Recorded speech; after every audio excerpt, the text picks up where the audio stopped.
Not even death can stop John Wick, as 2 spin-offs and a 5th movie are planned for the franchise. While even the people making it don't know what the 5th movie will entail, we are going to channel our inner Uwatu the Watcher and ask, what if John Wick had lived?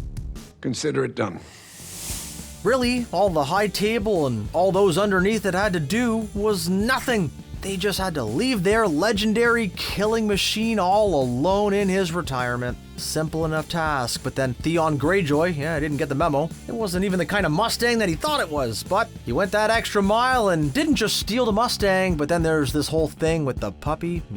The only rule bigger than don't mess with someone's car is don't harm the puppy. Yosef sown the wind, and the High Table Society reaped the whirlwind, but they were not necessarily innocent bystanders. Marcus may have paid a price for not betraying John Wick, but betraying him hardly works out for anyone except Winston.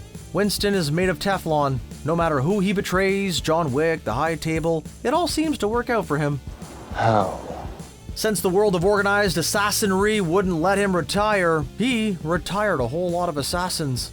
Following the High Table rules dug him in further, breaking the High Table rules further still. Perhaps the only real conclusion possible was a John Wick that dies moments after truly being set free.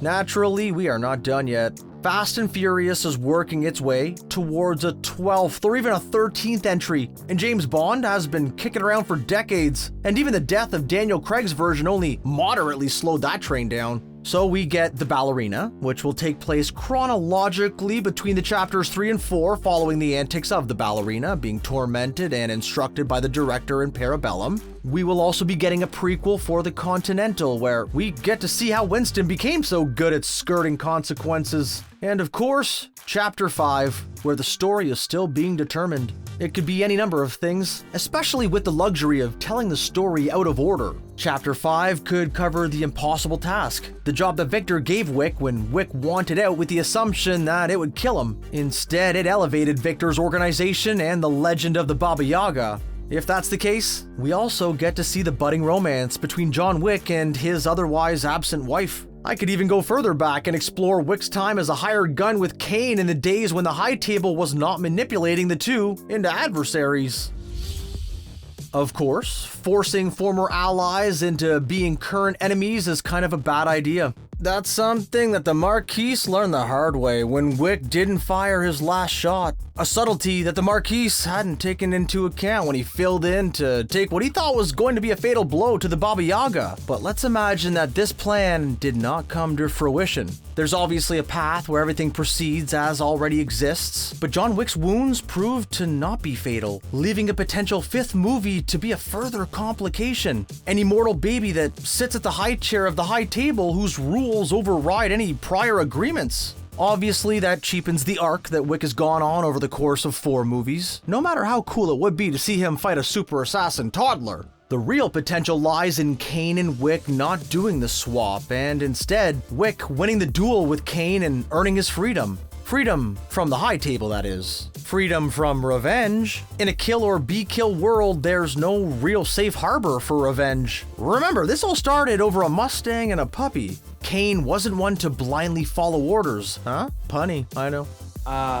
Caine was doing the High Table's bidding because the High Table had threatened his daughter. Should he refuse or potentially fail, his daughter would also be forfeit, and the High Table would take her out. This is a pretty common move for the High Table. Sophia, the manager of the Casablanca Continental, had a daughter that she had not seen and didn't know where she was, all to shield her from the High Table. Or the High Table had done the hiding. In a sequel where John Wick has killed Caine in a duel, John Wick will be facing a far more personal enemy than the bureaucratic forces of a society of assassins. For everyone after Wick, it was for advantage or position. Now, he would be facing a daughter looking for revenge. This could even be the workaround for the High Table. Sure, Wick is free and clear of his obligations to the High Table, but if someone wants a piece of Wick for his many kills since coming out of retirement, well, their hands are tied. Since they already have contact and surveillance over Caine's daughter, they could even step in under the pretense of training her to be an assassin, knowing that that target one day would be Wick.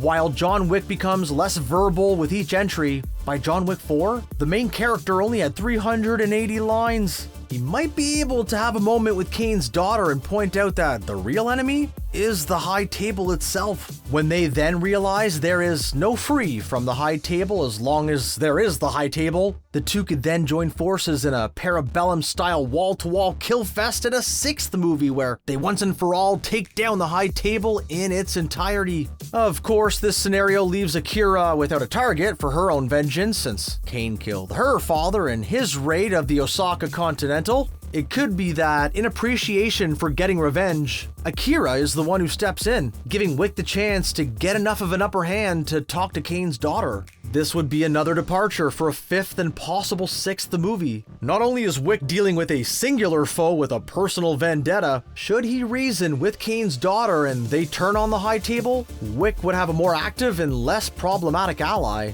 Marcus worked with Wick briefly, even after being hired by Victor to kill him. Winston has pulled and pushed Wick, depending on which one served his interests. Mr. Nobody assisted Wick only in the interest of getting Wick's bounty high enough. The Bowery King has been more than willing to pick Wick up and send him back into the fray, but not really fight side by side. Sophia only did her fighting because of Wick's marker, and Barada attempting to take one of her dogs. People in the Wickverse wildly underestimate how important someone's dog is to that person. Wick hasn't really had a long-term ally that was not working their own angle, and he could have ended up with two.